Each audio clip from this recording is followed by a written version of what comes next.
नमस्कार, बहुत बहुत स्वागत है आप सभी का डीडी न्यूज के इस खास कार्यक्रम इस वक्त में। मैं हूं निखिल सिंह और क्या है इस वक्त की बड़ी खबरें जिनके बारे में विस्तार से जानने समझने को लेकर आपके मन में जिज्ञासा है। क्या है इन खबरों के मायने, क्या है इनके पीछे का एजेंडा, हम आपको बताएंगे कि इंटर मिनिस्ट्रियल प्रेस कॉन्फ्रेंस एक तो आपको लाइव दिखाएंगे, बताएंगे कि किस तरह से हाल है, सूरत हाल देश भर में। ये इंटर मिनिस्ट्रियल प्रेस कॉन्फ्रेंस के जरिए आपको पता चलेगा कि जो पश्चिम एशिया के हालात हैं उसका असर किस तरह से है पूरी देश दुनिया में और किस तरह से चीज़ों को मैनेज किया जा रहा है इस वक्त। इंटर मिनिस्ट्रियल प्रेस कॉन्फ्रेंस हम आपको लाइव दिखाएंगे। उसके साथ ही साथ बात होगी सियासत की, अनर्गल बयान की, सियासत किस तरह से हावी हो रही है, कितनी शर्मनाक है ये और आखिर इस पर कोई नियंत्रण क्यों नहीं लग पा रहा है। खड़गे के बयान पर सियासी घमासान है और ये सियासी घमासान हर बार चर्चा के बाद बंद हो जाता है और अगली बार फिर कोई इसी तरह का अनर्गल बयान सामने आता है और फिर बहस और मुबाहिसा छिड़ जाता है। और उसके अलावा बात होगी पहलगाम हमले की पहली बरसी की। आज का भारत नहीं भूलता है, घर में घुसकर मारने वाला भारत बना है ये। और किस तरह से पहलगाम हमले की पहली बरसी आज मनाई जा रही है, एक वर्ष में कितना बदला है कश्मीर, इसकी बात करेंगे। कितनी बदली है भारतीय सेना की, खासतौर पर वायुसेना की स्ट्रैटेजी, कितनी मजबूत हुई है वायुसेना और कितना पराक्रम हमारे जो वीर हैं वो दिखा रहे हैं, रणबांकुरे दिखा रहे हैं। इसके अलावा पश्चिम बंगाल की सियासत की बात करेंगे जहां पर आरोप प्रत्यारोप की राजनीति तेज है। राहुल गांधी ने ममता बनर्जी की पुलिस पर आरोप लगाया तो ममता बनर्जी ने आरोप लगा दिया चुनाव आयोग पर। और बीजेपी का इन सब के बीच में कहना है कि दरअसल ये आगामी हार को देखते हुए ममता बनर्जी अनर्गल और अनाप शनाप बयान दे रही हैं। तो क्या है असली सियासत इसके पीछे, क्या है एजेंडा, ये भी समझेंगे हम, आपको पूरी खबर विस्तार से दिखाएंगे। होंगे कई अहम सवाल और जवाब, लेकिन सबसे पहले इस वक्त की हेडलाइंस। पीएम मोदी पर खड़गे के आपत्तिजनक बयान पर चुनाव आयोग से मिला बीजेपी का प्रतिनिधिमंडल। खड़गे के खिलाफ उपयुक्त कार्रवाई की मांग, आयोग ने कार्रवाई का दिया आश्वासन।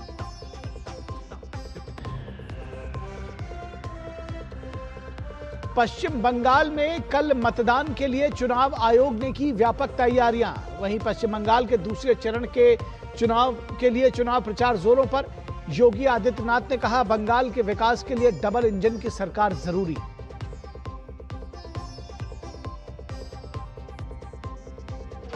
पहलगाम आतंकी हमले की बरसी आज, पीड़ितों को पीएम मोदी समेत कई नेताओं ने दी श्रद्धांजलि। पीएम ने कहा कभी कामयाब नहीं होंगे आतंकवादियों के नापाक मंसूबे।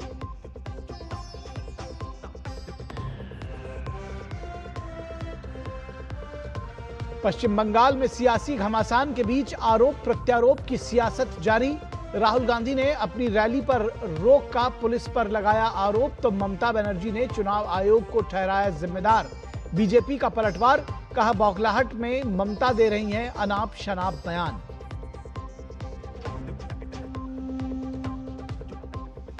और हर हर महादेव के जयघोष के साथ खुले केदारनाथ धाम के कपाट, भक्तों की उमड़ी भीड़, यात्रा की सभी तैयारियां पूरी। पीएम ने यात्रा को बताया भारत की धार्मिक, सांस्कृतिक और आस्था का प्रतीक। तो सबसे पहले हम आपको बात, इससे पहले कि हम करें मल्लिकार्जुन खड़गे की बोल पर उसकी बात बताएं, हम आपको बता दें कि दरअसल मल्लिकार्जुन खड़गे ने जो भी प्रधानमंत्री को कहा और जो ये नफरती बोल सामने आया है, इससे जुड़ी हुई खबर हम आपको दिखाएं। इससे पहले आपको लिए चलेंगे इंटर मिनिस्ट्रियल प्रेस कॉन्फ्रेंस के लिए लाइव। तो इससे पहले कि हम आपको लाइव ले चले, हम आपको बता दें कि दरअसल पश्चिम एशिया की जो सूरत हाल है उसको लेकर के किस तरह से अमेरिका और ईरान के बीच में जो घमासान है वो दरअसल युद्ध विराम को लेकर के भी जब कई सारे आरोप प्रत्यारोप एक दूसरे के खिलाफ लगा रहे हैं तो सारी दुनिया सांस रोककर ये जानने समझने की कोशिश कर रही है कि दरअसल ये युद्ध विराम कब होगा। फिलहाल आपको लिए चलेंगे सीधे इंटर मिनिस्ट्रियल प्रेस कॉन्फ्रेंस के लिए। Over to you. We have Nidhi Kesarwani, Joint Secretary. Over to you, Nidhi. Namaskar, a very good afternoon. I will just take you through the various measures which has been taken by DPIIT in terms of the facilitations and the consultations and how the provisions have been, facilitative provisions have been incorporated. So I will start with the regulatory provisions related to the availability of fuel and gas to the industry. And under Petroleum and Explosive Safety Organization, PESO, multiple activities and facilitative orders have been issued, which are oriented towards uninterrupted supply of fuel and gas. So under this, under compressed natural gas and compressed biogas, the dispensing stations, the licenses, the process have been expedited, and now till now we can say in the month of March until date 467 applications have been received and disposed of, and on a priority basis, bringing down the turnaround time. And also 157 cases, the final licenses have also been granted, and 38 prior approvals have also been granted in these dispensing stations. Thereafter, 41 biogas cylinder filling and storage plants have been granted the approval, and also the 14 plants, the license have been provided. In the light of demand for kerosene, the temporary relaxations or storage relaxations have been granted for superior kerosene oil storage up to 2,500 liters, and a one-time relaxation for 5,000 liters for PDS kerosene has been given for ensuring last mile continuity. And the domestic availability of ammonium nitrate has been secured by imposing a ban on the exports in the month of March. Thereafter, the LNG filling in the cryogenic cylinders, the guidelines have been now permitted so that the decentralization of LNG supply can be ensured, and which has ensured and enhanced the flexibility of fueling during the disruptions. Further, PESO has also issued directions for time-bound disposal of applications of CNG stations and decompression units for fast tracking, and today the time is even less than 10 days. And for immediate supply constraints, the permissions have also been granted for LPG unloading at Porbandar jetty in the month of March. For transparency, the PESO container manufacturers, the list has been shared and in the public domain for the users to take up and has been uploaded on the website. A temporary 6-month exemption has also been provided for requirements of CNG or CBG compressors for fast track dispensation. As a long-term initiatives, the guidelines which has been, there are 5 critical steps which has been taken. The installation of district pressure regulating skids or DPRS at CNG and CBG stations have been, the guidelines have been issued. So this has addressed the land constraints, and it has expanded the gas dispensing infrastructure. Further, the permission for filling of LNG in the cryogenic cylinders has been provided for into remote and the non-pipeline areas. And approvals have also been granted for combination valves and the pressure relief valves for dimethyl ether in jumbo cylinders, and after the successful trial and to facilitate its use. The nighttime operations have been permitted, especially for LPG bottling plants, for increasing the operational working hours and bringing flexibility.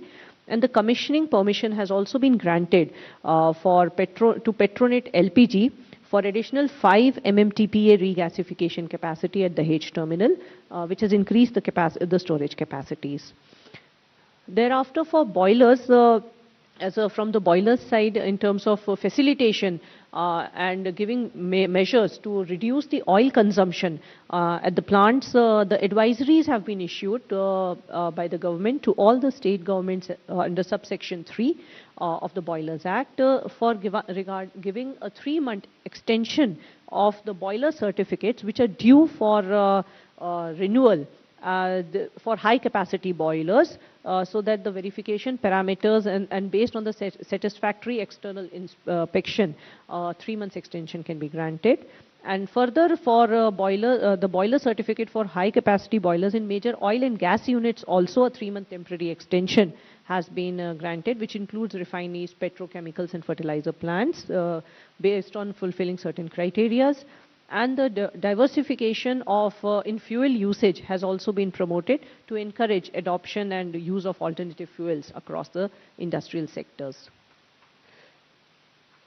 In terms of for domestic cooking, the induction cooktop cooking for in this sector, as there was demand which was raised by the industry, given in the light of the current surge in the demand, a stakeholder consultation was held in DPIIT in coordination with various further agencies, Ministry of Power and other identified institutes, for addressing the demand and supply challenges.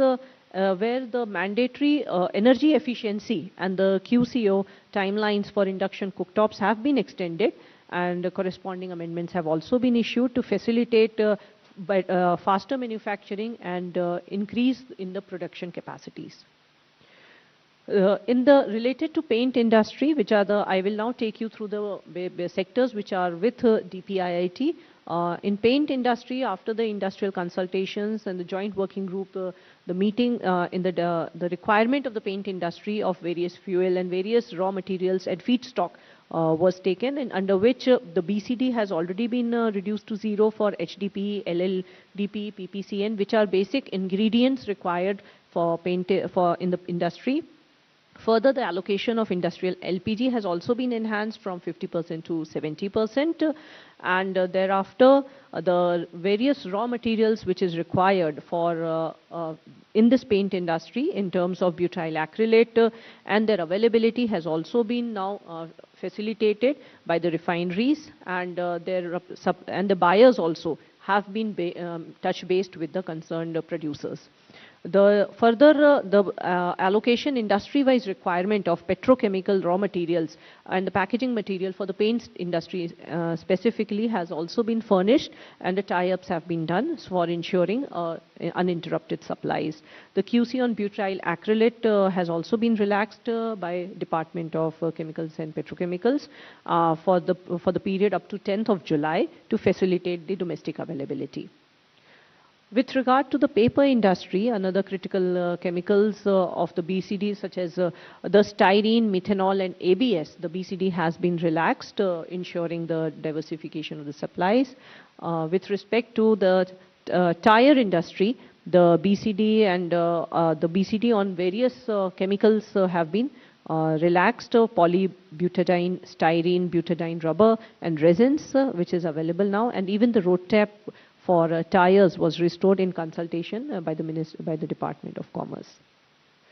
For glass industry, the uninterrupted furnace operations was becoming a challenge. So thereafter, in consultation with MOPNG, the availability of PNG at 80% of the average consumption of the previous 6 months have been ensured and notified, and the allocation of the industrial LPG was also enhanced from 50% to 70%. Based on the pre-March requirement.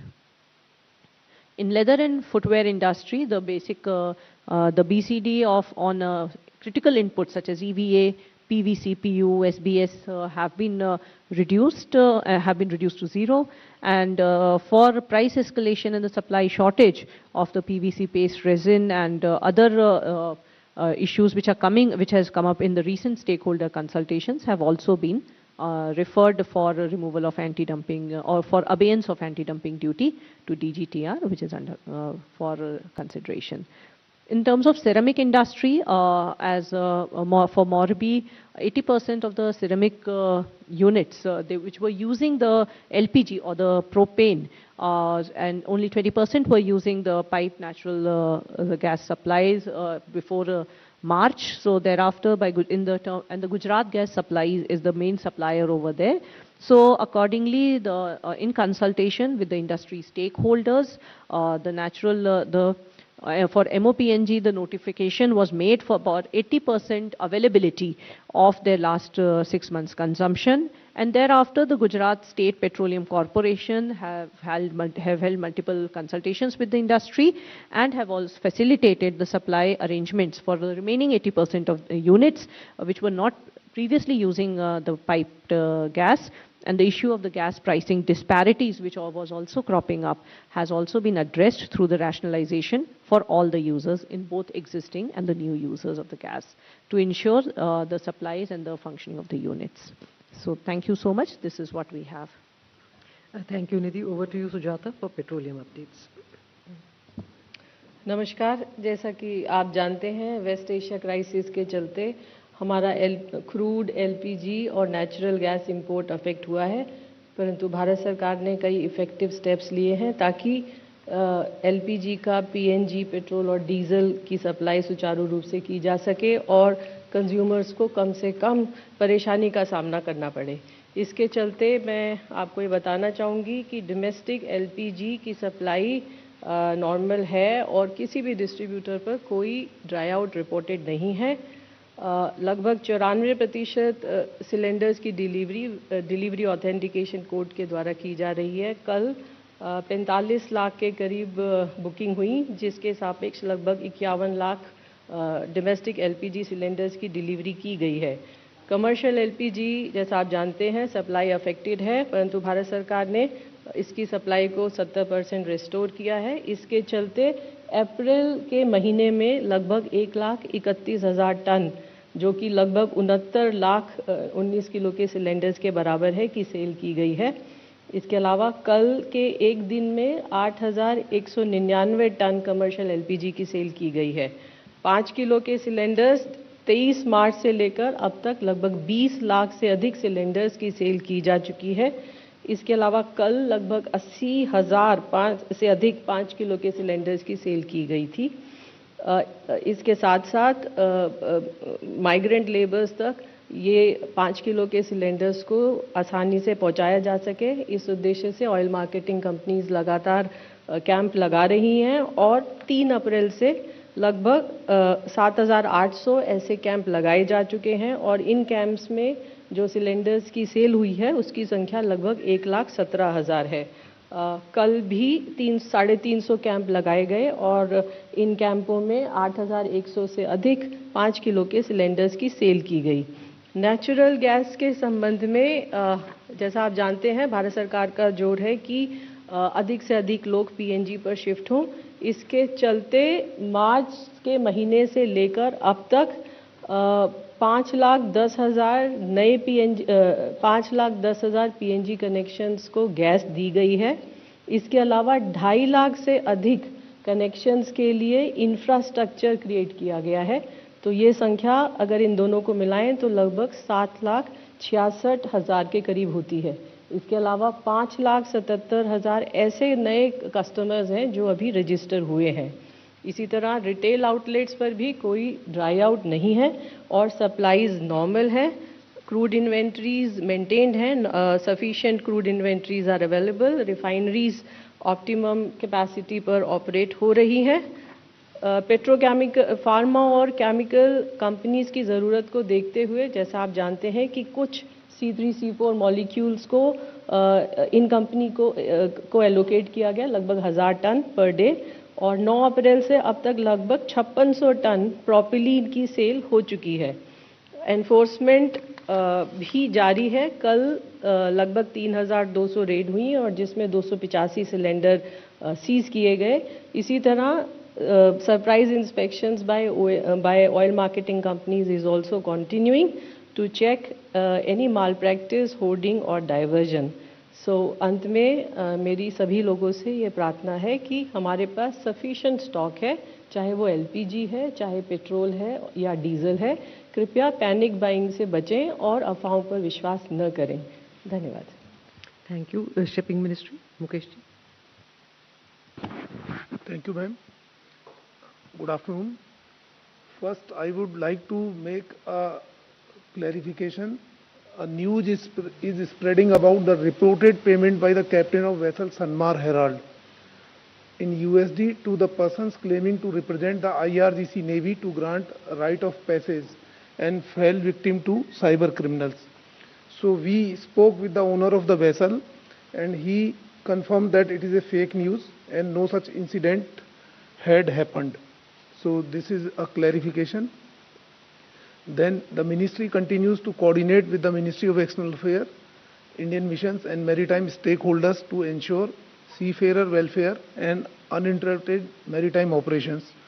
And no incident involving Indian flagged vessels has been reported in the last 24 hours, and our seafarers are safe in Persian Gulf region.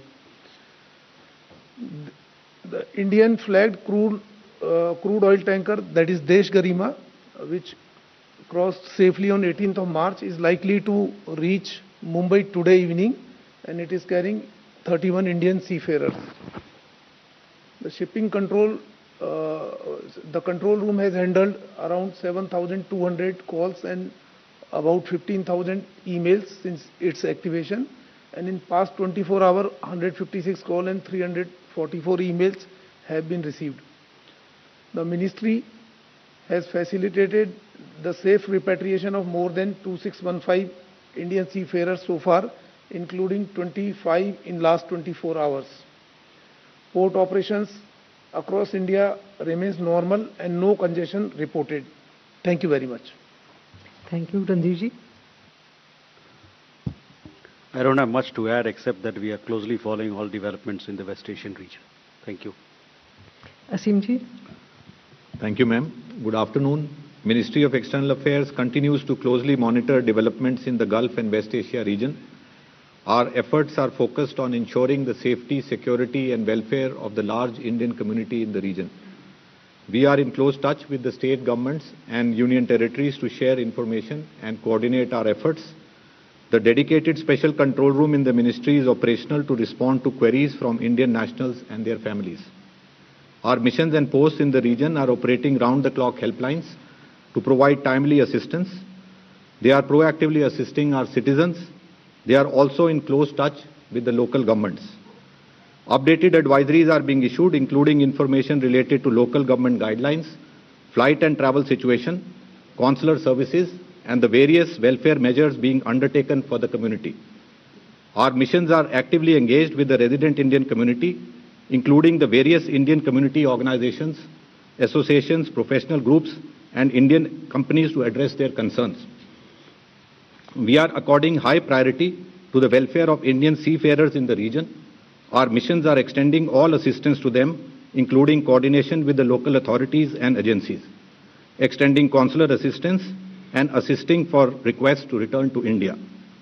The overall flight situation continues to improve with additional flights operating from the region to various destinations in India. Since February 28th, around 11,91,000 passengers have travelled from the region to India. Airlines continue to operate limited commercial flights based on operational and safety considerations between UAE and India. Today, around 110 flights are expected to operate from UAE to India.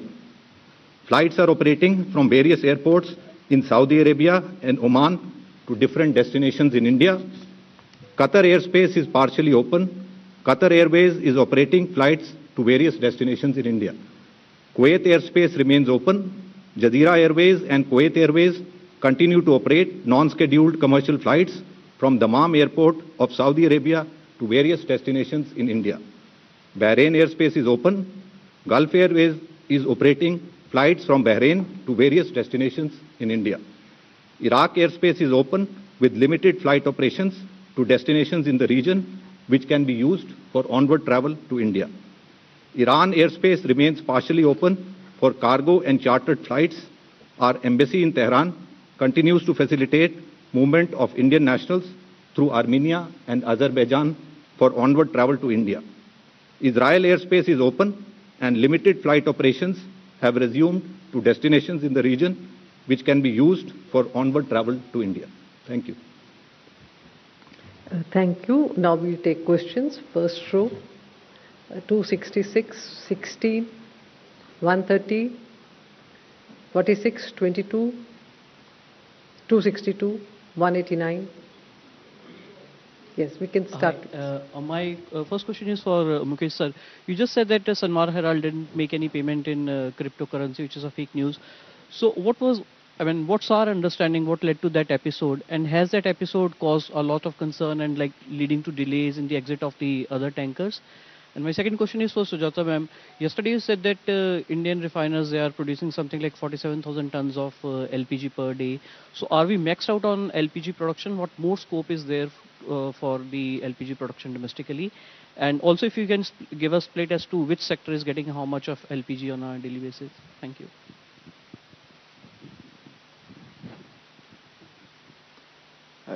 Sukal from the Indian Express. My first question is to Randhir sir. After, Donald Trump has made a statement which it seems has sort of pushed the ceasefire without an end date indefinitely for the time being. So, in the government's view, does it materially change anything with regard to Indian interests, particularly with regard to the ships that are stuck in the Persian Gulf? Second question is to Sujata ma'am. Ma'am, in about 10 days time again, we'll be into May, and that would again be the time for fuel price revisions, particularly for commercial LPG as well as aviation turbine fuel. Now, the last time when ATF prices were hiked, for domestic airlines only a partial pass-through was given in terms of cost, specifically for domestic flights. Just want to understand that at that time the ministry had said that it's going to be a staggered increase. By staggered, does it mean that there's again going to be a partial increase that we can expect on the 1st of May? Thank you. Hi, my question is for MEA. Sir, have we received any sort of assurance from the Iran side regarding the safety of Indian seafarers and the vessels that are stuck in the Hormuz? And second question is, now that the ceasefire has been extended, so are we expecting our ships and vessels coming out of the strait anytime soon?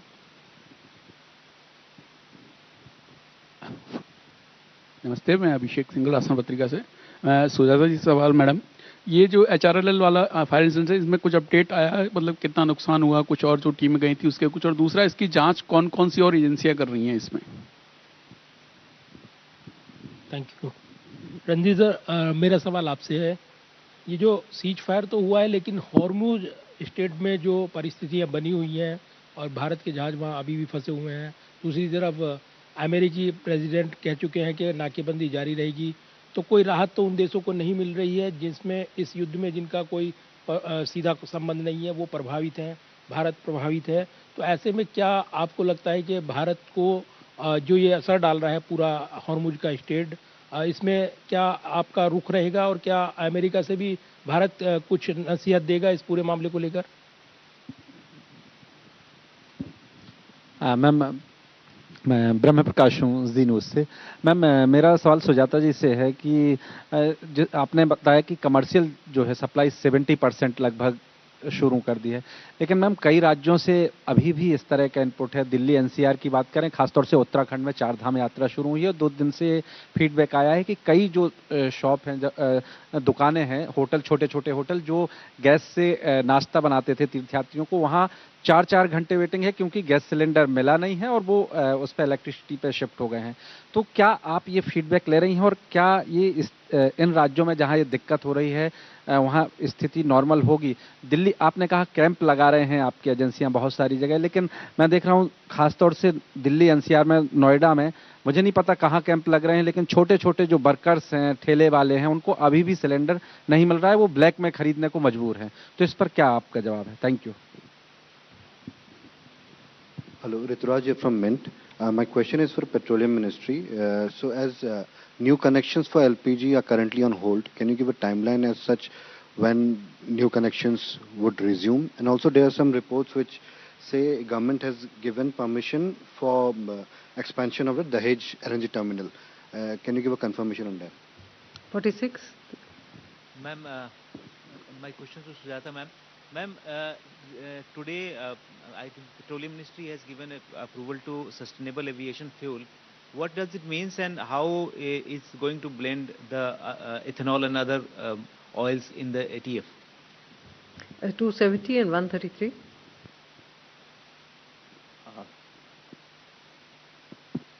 Hello, ma'am. Harsh Kumar from Mint newspaper. My question is for DPIIT. So, a couple of reports came, like especially those exporters who are into making the nut bolts and tools. So, they have some kind of machines which are completely dependent on LPG. So, any kind of instant relief has been given to them because they were facing a couple of issues in that. Thank you. Hello, ma'am. This is Manikant from the Tribune. My question is from Sujata, ma'am. We have seen that Japan has warned about the supply of naphtha, and in that context, does India have a contingency plan about the buffer period of 3 to 6 months? What are the upcoming moves that we could see? My question is that since we have seen that Japan has warned about the disruption in the naphtha supply coming from the Gulf, what the plan Indian government have, contingency plan? 280. Good evening ma'am, मेरा सवाल मुकेश मंगल sir से है, देवेंद्र दूरदर्शन से। Sir, हमारे कितने मालवाहक पोत जो हैं अभी स्टेट ऑफ हॉर्मुज से आने वाले हैं और कितने सर अब तक आ चुके हैं? सर, इसका आंकड़ा आप दे पाएं sir. One last, 185. Hello everyone, this is Harsh Trivedi from Republic TV. Sujata ma'am, I would want to ask you that yesterday Road Transport Minister Nitin Gadkari has said that India should move forward with 100% ethanol blending. Is there a possibility with the ongoing crisis that the Ministry of Petroleum is considering some kind of ethanol blending which is already at 20%? Can this be raised any further? Okay, 246. Saurabh Sharma, I'm from the Outlook Business. Can we get some information on the number of Indian vessels stranded in the Persian Gulf region? Okay, we start with the replies. Sujata, we'll start with you.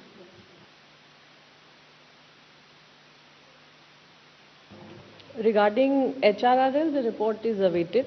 As you know, we have constituted a committee. They are inquiring. HPCL also has constituted an internal committee. They are also inquiring into the issues. Regarding others, I will not be able to give the feedback now. Regarding the second question was about the SAF, Sustainable Aviation Fuel.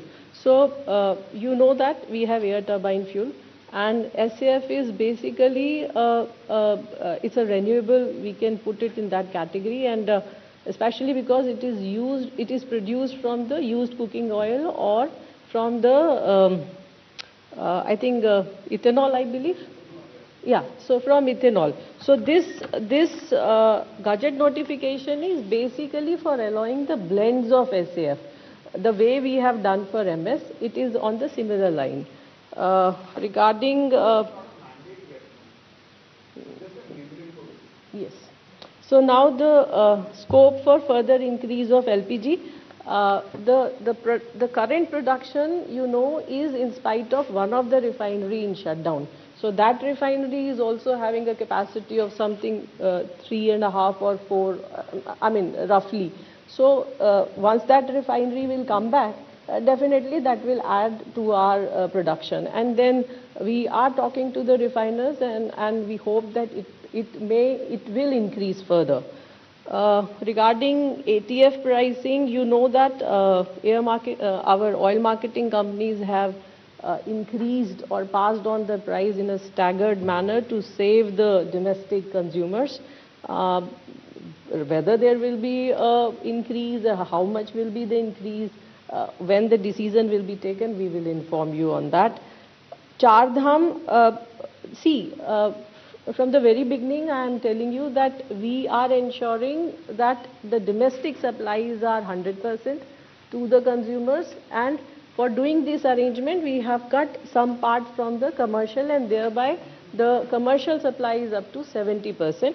Char Dham we are aware of, and we are taking all corrective measures there also. Other than that, you asked about naphtha. I will like to inform you that we produce much more naphtha than what we consume. So there is no shortage of naphtha, as on today. So if I have the figures from the last year, we produced more than 18 MMT of naphtha, but we consumed hardly 11.5 MMTPA. So that's the status. E100, flex fuel. So the question was whether we are going to increase the base fuel. I must say that it is an idea whose time has arrived, and by blending we are saving on our imports, and the stakeholder consultations are going on, and in the due course we will inform you the decision there also.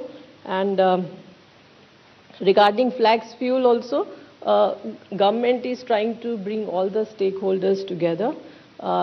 On one side, the automobile companies have to keep the vehicles ready. At the same time, our oil marketing companies also have to be ready to, supply that kind of fuel. So that exercise is going on. It's more of a stakeholder consultation and bringing different stakeholders on a common platform. Regarding new connections, we are not giving it right now. And the Dahej terminal, I couldn't understand the question also.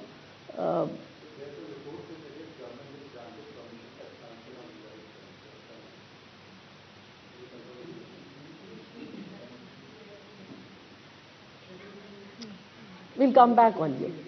We will come back to you on this. Thank you. Nidhi, will take answer. Regarding the question on exporters of nuts, bolts and screws, the sector as per the mandate is mapped with the Ministry of Steel. However, DPIIT in its general industry stakeholder consultations, as and when issues are raised by the concerned industry or the sectors, and then takes up necessary action and raises the matter with the joint working groups which have been formulated for allocation of the fuel. So currently, so whatever stakeholder consultations as and when it will come up, we will definitely take it up. Shipping Ministry. Thank you,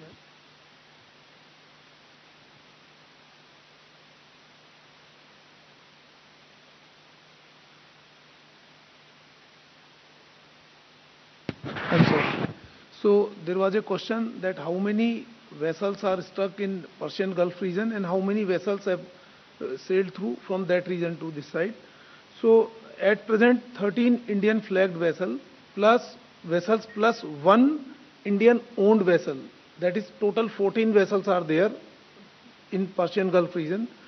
Total 10 vessels have passed from Persian Gulf to this side, so that's the figure. There was a question about, although I was not sure what was the question, but what is the process of, to ask the vessel to come this side? This was your question? Can you elaborate? Second. Who had asked that question? Second. I think we can go ahead with whatever answer you have.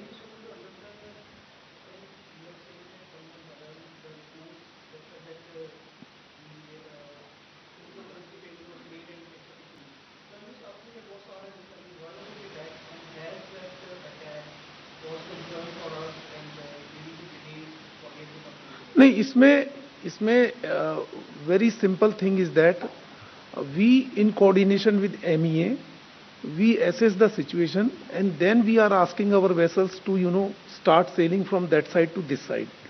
Now this unfortunate incident happened on 18th. There was firing on 2 of our vessels, so that's why they had to go back. As regard to this news, as we have been telling in past also, we do not have any news, any data, any confirmation that any of our vessel has paid money to any of the authority for this purpose. So that is our stand.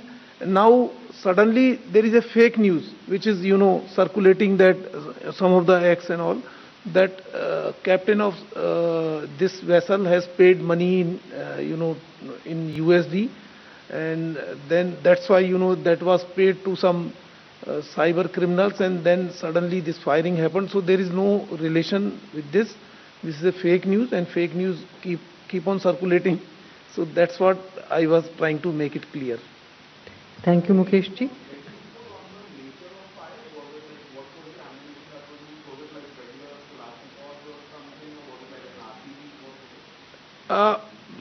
Very difficult, but again, if we understand, maybe instead of Ministry of Shipping, this need to be confirmed by some,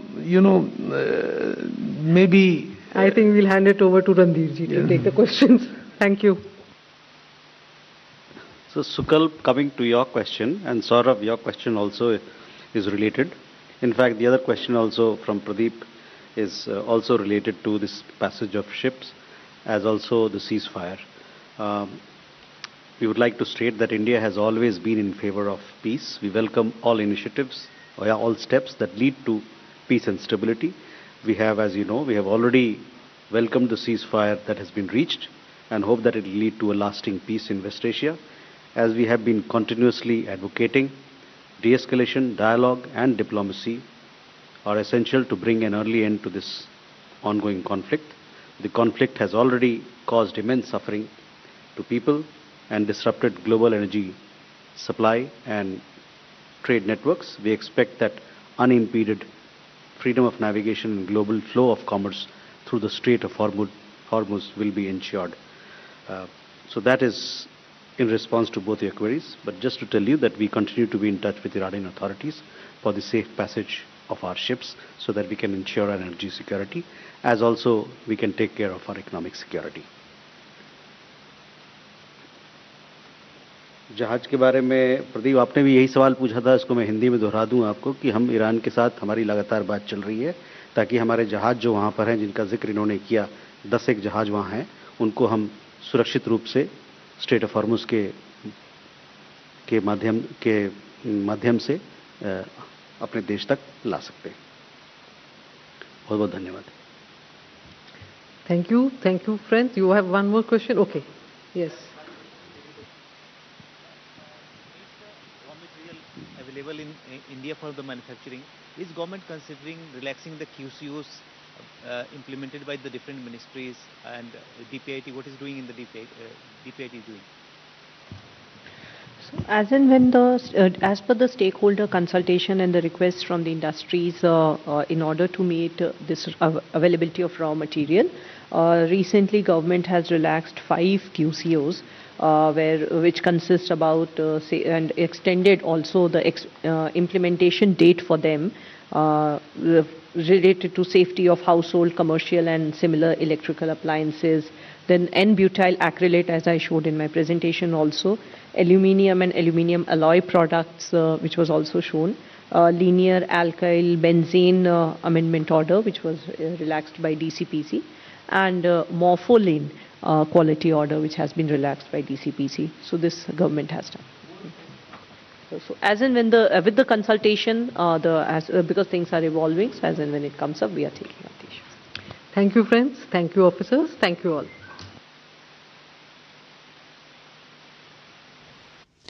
तो आप देख रहे थे पश्चिम Asia के घटनाक्रमों पर अंतर मंत्रालयी press conference, inter ministerial press conference. बताया गया कि किस तरह से चीज़ों को मैनेज किया गया है, किस तरह से एलपीजी सिलेंडर्स की जो एलपीजी सिलेंडर्स हैं उनकी उसको बाज़ार में उसकी उपलब्धता बनी हुई है, और किस तरह से किसी भी स्तर पर अभी फ़िलहाल घबराने की कोई ज़रूरत नहीं है।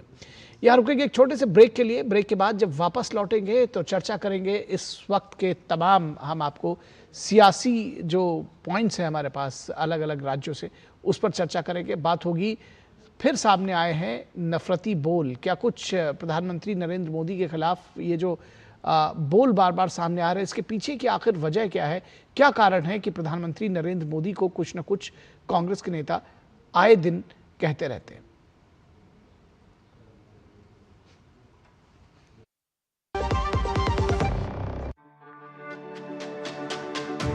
मेरी पसंद, मेरी पसंद,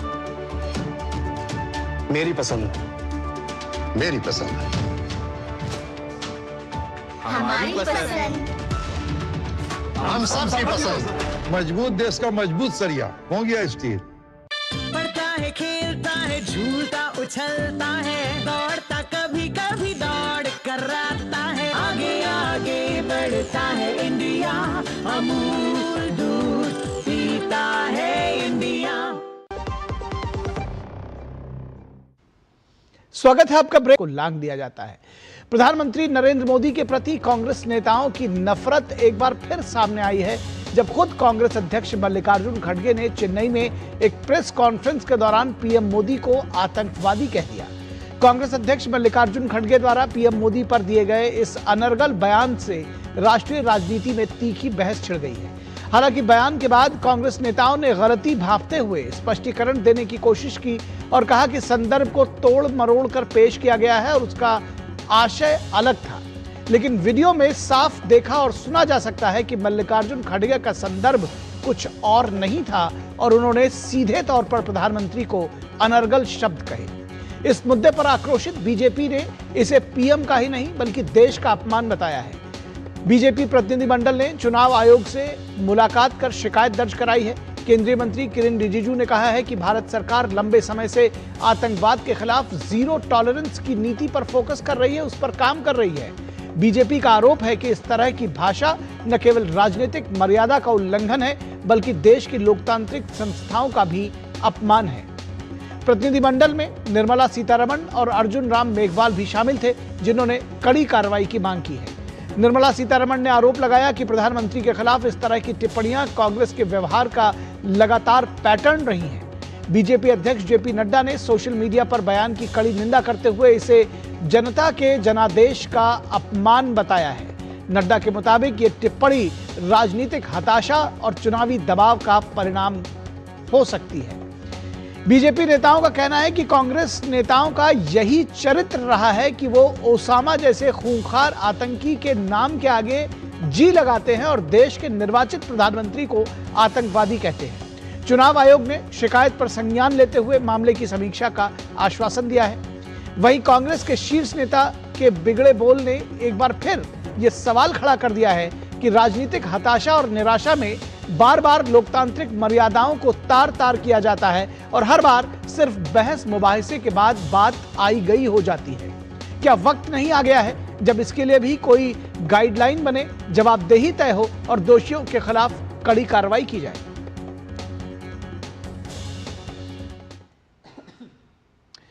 तो दरअसल कांग्रेस अध्यक्ष मल्लिकार्जुन खड़गे ने क्या कुछ कहा था प्रधानमंत्री मोदी को, आइए ये टिप्पणी आपको सुनवाते हैं।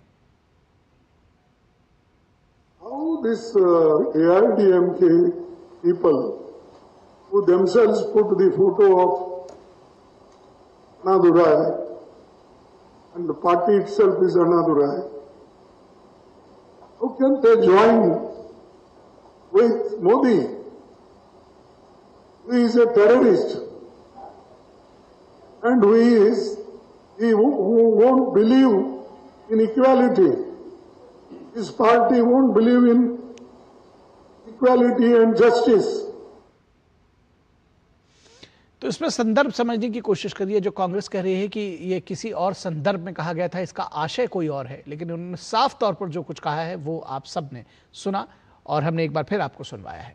केंद्रीय संसदीय कार्य मंत्री किरेन रिजिजू ने कहा कि हमने कांग्रेस अध्यक्ष मल्लिकार्जुन खड़गे के खिलाफ उनके चौंकाने वाले और शर्मनाक बयान के लिए कड़ी शिकायत दर्ज कराई है। साथ ही उन्होंने ये भी कहा कि ये सिर्फ अपमानजनक ही नहीं है बल्कि लोकतांत्रिक संस्थाओं पर एक खतरनाक और पहले कभी नहीं हुआ हमला है। देश के प्रधानमंत्री को टेररिस्ट कहना, आप सब समझ सकते हैं कि कांग्रेस पार्टी लोकतंत्र और जो हमारे जीवन में एक इंसान को किस तरीके से बिहेवियर करना चाहिए, आचरण कैसा होना चाहिए, इसका नीचे स्तर जहां ले गया है, मुझे लगता नहीं है कि आज तक कोई पॉलिटिकल पार्टी किसी ने ऐसा अपशब्द प्रधानमंत्री जी के ऊपर में प्रयोग किया है। और वित्त मंत्री निर्मला सीतारमण ने कहा कि ये एक पैटर्न रहा है कि वे प्रधानमंत्री के खिलाफ अपमानजनक भाषा का इस्तेमाल करते हैं। And not just anywhere, not sitting with his friends. He went choosing an election-bound state, sitting there, addressing the media, and in that chose to call the Prime Minister a terrorist. It has been a pattern in the Congress party that they use chosen abusive language against the Prime Minister. and they repeatedly use it. There's no change or correction in their course. They've not changed their approach. और इस पूरी खबर पर बातचीत करने के लिए हमारे साथ खास मेहमान जुड़े हुए हैं, उनसे आपका परिचय करा दें। हमारे साथ डॉक्टर कौशल कांत मिश्रा जो कि बीजेपी के प्रवक्ता हैं जुड़े हुए हैं। डॉक्टर साहब बहुत स्वागत है आपका। दुष्यंत नागर पॉलिटिकल एनालिस्ट हैं और कांग्रेस के विचारों के समर्थक समझे जाते हैं, तो दुष्यंत नागर कांग्रेस का पक्ष रखेंगे। हमारे साथ दुष्यंत जी बहुत स्वागत है आपका। विनोद मिश्रा हमारे कंसल्टिंग एडिटर जुड़े हुए हैं और हमारे संवाददाता शैलेंद्र मिश्रा भी हमारे साथ इस पूरी खबर पर बातचीत करने के लिए जुड़े हुए हैं। शैलेंद्र के पास सबसे पहले चलेंगे। शैलेंद्र जुड़े हुए हमारे साथ। शैलेंद्र के पास चलेंगे। शैलेंद्र, अगर आप हमको सुन पा रहे हैं तो आपसे समझना चाहेंगे कि आज की जो शिकायत दर्ज कराई है बीजेपी ने कांग्रेस पार्टी के खिलाफ, क्या कुछ कहा गया है? मल्लिकार्जुन खड़गे के खिलाफ किस तरह की कार्रवाई की मांग की गई है?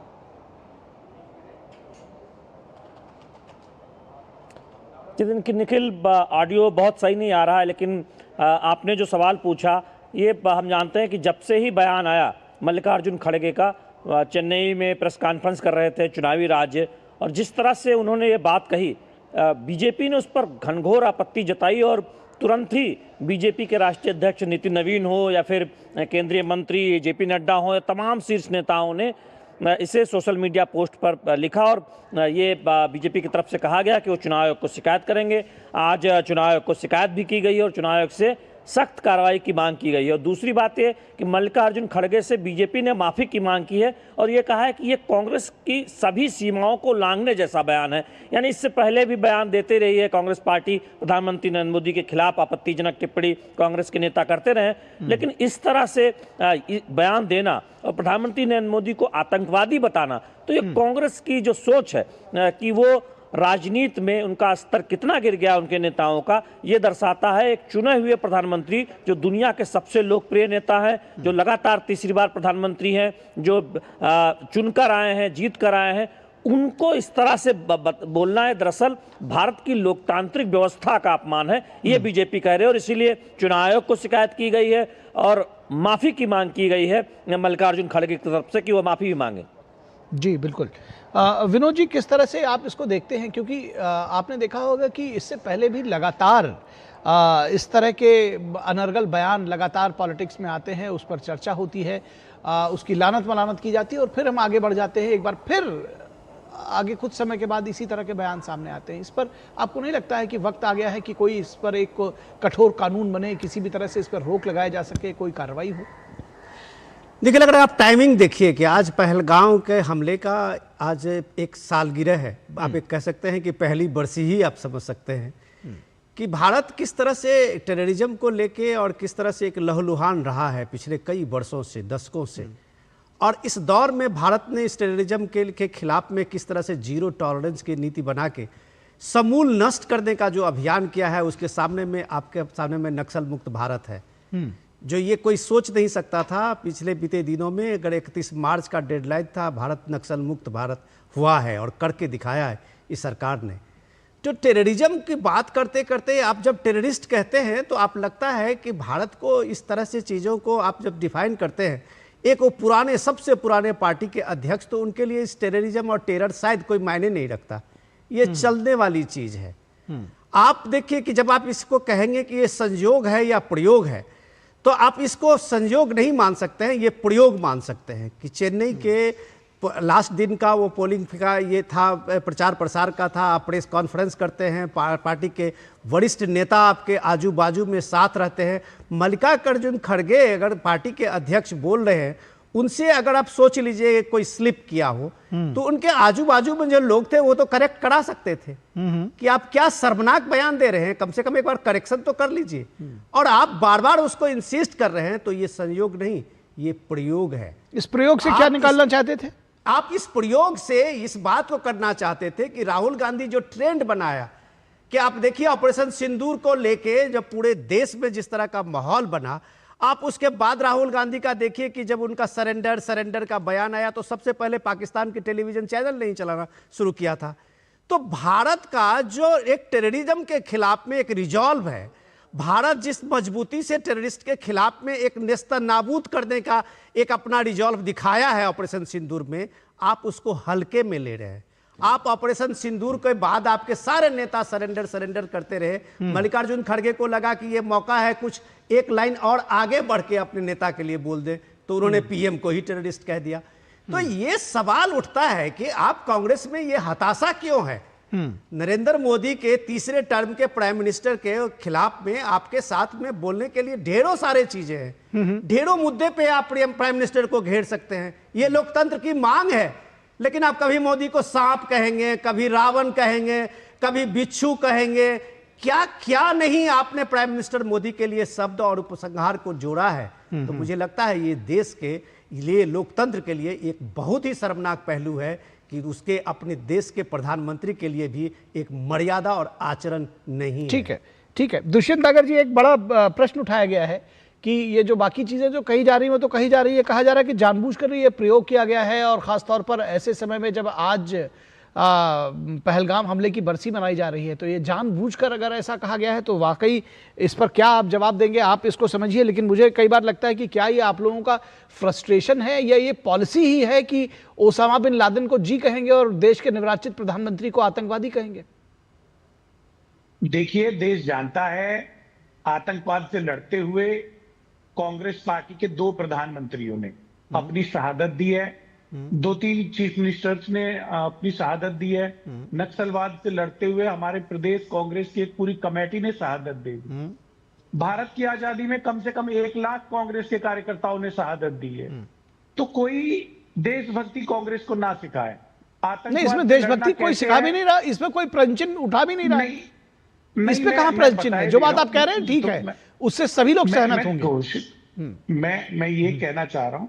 दूसरी बात, उनके व्यक्तित्व की जोड़ के जो माननीय खड़गे साहब के विषय में कहा जा रहा है, उन्होंने न्याय और समता की बात कही है। उन्होंने कहा है कि भाई इनके साथ न्याय और समता नहीं है। जिस शब्द से भारतीय जनता पार्टी को आपत्ति है, उसका वहां पे उन्होंने उपसंहार के रूप में इस्तेमाल नहीं किया है। वो एक स्लिप ऑफ टंग है, उससे ज्यादा कुछ नहीं है। रही बात, यहाँ पे कौशल कांत मिश्रा जी हैं, तो मैं इनसे पूछना चाहता हूं कि आपने डॉक्टर मनमोहन सिंह के लिए कैसे कैसे शब्दों का इस्तेमाल किया, आपने पार्लियामेंट में उनको क्या क्या बोला, पार्लियामेंट से बाहर क्या क्या बोला। श्री राजीव गांधी जी के ऊपर बोफोर्स का आपने आरोप लगाया, और आपकी रैलियों में आपके नेताओं ने और संसद में आपने क्या क्या नहीं बोला। राजीव जी उसमें क्लीन चिट साबित हुए। डॉक्टर मनमोहन सिंह के ऊपर कोल घोटाले में कैसे घटिया शब्दों का इस्तेमाल इनके नेताओं ने किया। ठीक है, असल में दुष्यंत जी खत्म कर लेने दीजिए। दुष्यंत जी निर्मला सीतारमण ने एक प्रवक्ता होते हुए डॉक्टर मनमोहन सिंह के ऊपर जो अपशब्दों का इस्तेमाल किया है, जो उनके ऊपर आरोप लगाए, मैं समझता हूं उनको उनके लिए क्षमा मांगनी चाहिए। दुष्यंत जी, ठीक, आपकी बात बिल्कुल ठीक है। और मैं इसमें ये नहीं कह रहा हूं कि अगर किसी दूसरे पक्ष में या बीजेपी ने अगर किसी प्रधानमंत्री को या किसी को भी फॉर दैट मैटर XYZ, हर व्यक्ति का अपना एक सम्मान है, और अगर किसी को कुछ कहा है तो वो उसको सही नहीं ठहराया जा सकता। लेकिन आपको भी ध्यान होगा कि हर बार हम इस चर्चा को इसी पर ले आते हैं कि तुमने हमको क्या कहा था, हमने तुमको क्या कहा था। नहीं, आप मेरी बात समझने की कोशिश करिए। हम हर बार इस चर्चा को, हर बार जब ये चर्चा होती है तो तुमने हमको क्या कहा, हमने तुमको क्या कहा, और फिर वही उसकी इतिश्री हो जाती है। अगली बार वो एक और इसी तरह के एक्सीडेंट में सामने आती है, और आप जैसे अब उसको रफू करने की कोशिश कर रहे हैं कि वो उन्होंने कहा था कि वो तो बयान स्लिप ऑफ टंग था। अगर स्लिप ऑफ टंग था तो माफी मांग लेते, स्लिप ऑफ टंग था तो माफी मांग लेते। सारा स्टेटमेंट पब्लिक डोमेन में है। अरे दुष्यंत जी सुनिए तो सारा स्टेटमेंट जो है वो पब्लिक डोमेन में है। उन्होंने साफ तौर पर AIADMK के साथ में क्यों है ये कहते हुए फिर उनको आगे का अगला सेंटेंस बोला, उसके आगे भी वो बोलते चले गए हैं। तो ये कहना कि वो बहरहाल इसका जवाब जो है वो कौशल कांत मिश्रा जी देंगे, लेकिन ये उसको सही कम से कम मत ठहराइए। मैं ये कह रहा हूं कि उसको सही मत ठहराइए, और ये कह के भी सही मत ठहराइए कि उन्होंने भी हमको गाली दी थी इसलिए हमने उनको गाली दी।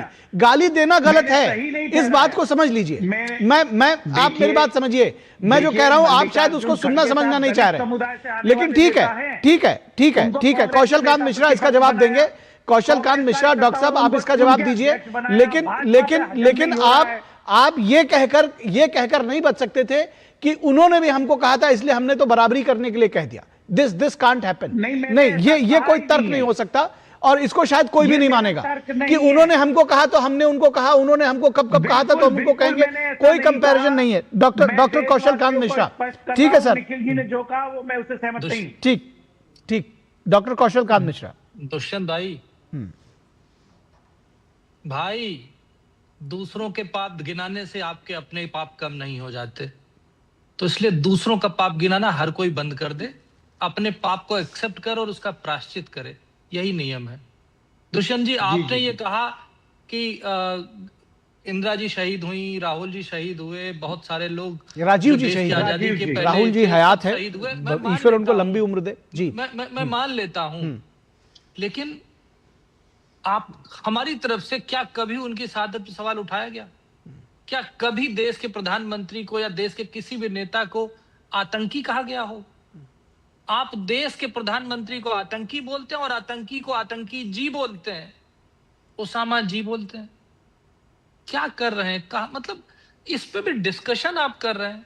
छोटी सी बात थी, आपने जैसे यहां कहा स्लिप ऑफ टंग, अगर यही खड़गे जी, राहुल बाबा आके कह देते भाई स्लिप ऑफ टंग हो गया, 83 साल के मल्लिकार्जुन खड़गे जी हैं, अल्जाइमर डिजीज हो सकता हो रही है, स्लिप ऑफ टंग हो सकती है, उसको एक्सेप्ट करने में दिक्कत क्या थी? आप देखिए पिछले 2 दिनों से नेशनल चैनल पे सारे टीवी पे यही डिबेट हो रही है और आप एक बार माफी मांग लेते बात खत्म हो जाती, पर एक्सेप्ट नहीं करेंगे। क्यों नहीं करेंगे? क्योंकि आपकी आदत है। आदत इसलिए है क्योंकि माता जी, बड़ी माँ सोनिया जी जब कहती थी मौत का सौदागर, खून की दलाली, उसके बाद चौकीदार चोर है, और अभी 4 दिन पहले ही कलकत्ता में यही अल्जाइमर डिजीज वाले मल्लिकार्जुन खड़गे जी कहते हैं अगर कोई नमाज पढ़ रहा हो और उसके सामने सांप आ जाए तो कुरान में लिखा हुआ है कि उस सांप को मार देना चाहिए। देश में बीजेपी और आरएसएस सांप के समान है। क्या है? कहां जा रहे हैं? कितना हारेंगे? 95 बार हार चुके हैं। हम चाहते हैं देश का विपक्ष मजबूत हो, कम से कम अपनी भाषा तो सुधार लीजिए, और अगर गलती से स्लिप ऑफ टंग हो गया है तो आगे बढ़ के माफी मांग लेने से 84-83 साल के मल्लिकार्जुन खड़गे जी छोटे नहीं हो जाएंगे। माफी मांगने से हर छोटा आदमी भी बड़ा हो जाता है। अरे सीधे कहिए गलती हो गई, माफी दीजिए, खत्म हो गई बात। अब एक्सप्लेन करते रहिएगा चुनाव आयोग को कि हमने क्या कहा था और क्या इंटेंशन था, एडजेक्टिव क्या था, विशेषण क्या था। एक्सेप्ट कीजिए कि आपसे गलती हुई। मल्लिकार्जुन खड़गे जो कांग्रेस के अध्यक्ष हैं, या आपने जानबूझकर किया? अगर आप माफी नहीं मांग असल में कौशल कांत मिश्रा जी, सवाल मेरा यही था, क्या ये जानबूझकर किया गया प्रयोग है? क्या ये जानबूझकर किया गया प्रयोग है? अगर वो माफी नहीं मांग रहे तो जानबूझकर किया गया प्रयोग है।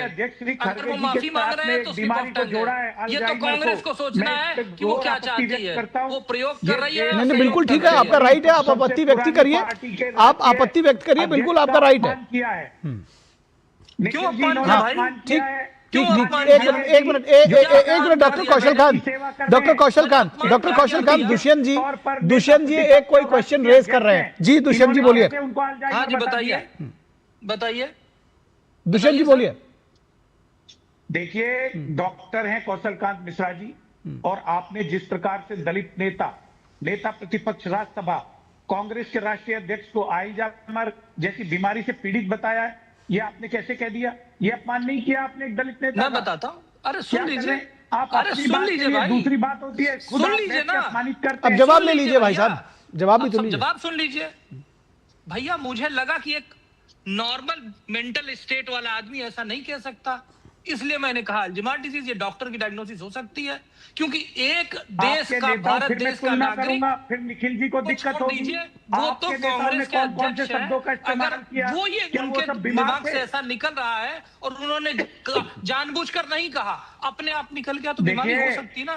क्या करें भैया? हिमाचल प्रदेश के अध्यक्ष थे आपके, उन्होंने कांग्रेस के नेता को गाली दी थी मंच पे खड़े होकर। आपके नहीं बोला था बिल्कुल भी। दुष्यंत जी एक-एक करके बोलिए। दुष्यंत जी एक-एक करके बोलिए। दुष्यंत जी सुन लीजिए, मैं आपके बीच बिल्कुल नहीं बोला था। आप जब कमजोर होते हैं, सुन लीजिए ना, आप जब कमजोर होते हैं तो कभी महिला के पीछे छुपते हैं, कभी दलित के पीछे छुपते हैं, कभी देश के मुसलमान के पीछे छुपते हैं, और अब आतंकियों के पीछे छुपने लगे। यही कांग्रेस का कैरेक्टर रहा है। और उसके बाद अपने आप को वीरता की निशानी देते हैं, खुद ही अपने आप को परमवीर चक्र देने लगते हैं। और अच्छा ठीक है, चलिए आप दोनों लोग शांत हो जाइए। दोनों देश के ठीक है सर, प्रधानमंत्री को आतंकी बोल सकता है क्या? दोनों लोग शांत हो जाइए, दोनों लोग शांत हो जाइए। चलिए मुझे लगता है कि फिर आप लोग आपस में व्यक्तिगत ना हो जाएं। आप लोग आपस में देखिए, मित्र बने रहिए। मैं कह रहा हूं उस चर्चा के दौरान मित्र बने रहिए। आप दोनों लोग शांत हो जाएं। कौशलकांत, डॉक्टर कौशलकांत आप भी और दुष्यंत नागर जी आप भी शांत हो जाएं। मैं विनोद जी को लाता हूं। विनोद जी एक बार बताइए, आपको ये क्यों लग रहा है कि ये प्रयोग किया गया है और जानबूझ के स्लिप ऑफ टंग नहीं है, जैसा कि दुष्यंत जी कह रहे हैं? नागर साहब थोड़ा ज्यादा ही खेल गए हैं कि वो तो बड़े बड़े ऐसे बता रहे हैं चीजों को। डॉक्टर साहब ने एक लक्षण बताया कि उन्होंने कहा कि बुजुर्ग हैं, उनका लक्षण में हो सकता है। आप सुन लीजिए डॉक्टर साहब, आपका मैंने सुना, आपका सुना। मैं 4 स्टेटमेंट, अरे सर हम लोग याद रखते हैं, 4 स्टेटमेंट देता हूं, 4 स्टेटमेंट देता हूं। कर्नाटक की रैली में खड़गे जी ने शुरू किया कि मोदी तैमूर लंग है, और जब उनको लगा कि मोदी तैमूर लंग के बाद उन्होंने जोड़ा, मैं इसलिए कह रहा हूं कि ये गरीबों को लूट रहा है और जो वादा किया वो नहीं दे रहा है। वो अपने ही इसको करेक्शन भी करते हैं। गुजरात के इलेक्शन में उन्होंने कहा कि मोदी हर जगह क्यों दिखता है, क्या मोदी रावण है जिसके 100 सिर है? अभी बिहार के इलेक्शन में उन्होंने क्या कहा, आप अगर गिनती गिनाइएगा ना, जो डॉक्टर साहब कह रहे थे कि बंगाल के इलेक्शन में उन्होंने क्या कहा, उन्होंने कुरान का कोट करते हुए कहा कि कुरान के लोगों को पता नहीं होगा, लेकिन उन्होंने कुरान को कोट करते हुए कहा कि अगर तुम्हारे नमाज पढ़ने के समय में भी सांप आ जाए तो उसे कुचल दो। ये बीजेपी आरएसएस वाले वही सांप अच्छा है। ठीक है, तो ठीक है। आप ये बताइए कि उनकी जो उम्र है, उनको कोई सम्मान करता है, हर कोई सम्मान करता है, लेकिन इस उम्र में अगर वो एक पार्टी के राष्ट्रीय अध्यक्ष, भारत के सबसे पुराने पार्टी के राष्ट्रीय अध्यक्ष, अगर वो ये लगातार बोले जा रहे हैं पिछले 3 सालों से, संसद हो, संसद से बाहर की हो, चाहे वो लोग पब्लिक मीटिंग में हो, अगर आप ये बोल रहे हैं तो डॉक्टर साहब ने सिर्फ एक लक्षण बताया कि इस तरह के लक्षण होते हैं, और आप उसको ऐसे पॉलिटिकल घुमा रहे हैं। आप एक बात स्वीकार करनी चाहिए अपने को, सभ्यता से, किसी की उम्र से उसकी सभ्यता नहीं होती है। उसकी सभ्यता राहुल गांधी ने इस पूरे पॉलिटिकल पार्टी को, कांग्रेस पार्टी की सभ्यता, संस्कार सबको चोट किया है। यही वजह है कि आपके जैसे प्रवक्ता हो या मल्लिकार्जुन खड़गे जैसे राष्ट्रीय नेता हो, अध्यक्ष हो, वो सिर्फ राहुल गांधी के खुश करने के लिए बोलते हैं, बजाय उसके अलावा कुछ नहीं है। इसको स्वीकार कीजिए। चलिए मैं लेकर आता हूं। वो दुनिया के एक श्रेष्ठ लीडर है, उनके विषय में आप टिप्पणी मत करिए।